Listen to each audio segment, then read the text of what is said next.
102 degrees. Today, nation, we're going to talk about sick day rules if you have type 1 or type 2 diabetes. Extremely important to keep you out of the emergency department or the urgent care. Rule number 1, test your blood sugars a lot. If you're a type 1 on insulin, you got to test a ton. I have a continuous glucose monitor, and if you don't, get those glucose meters out and start testing every couple hours. That'll keep you out of trouble. Number 2, don't stop your medications.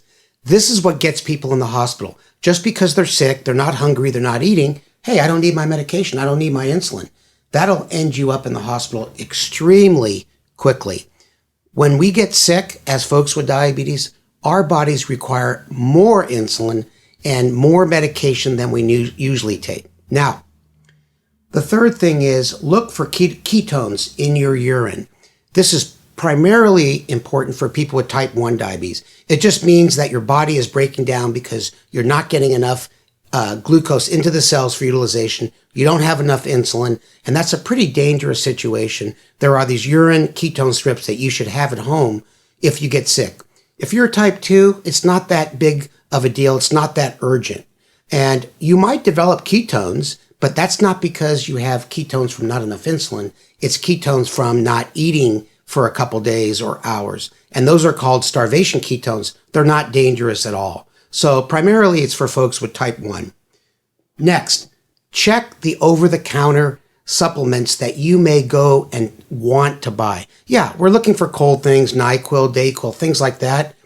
Make sure you know what's in these remedies, but there's a lot of marketing scams that will supposedly cure your flu within a couple hours, money back guaranteed.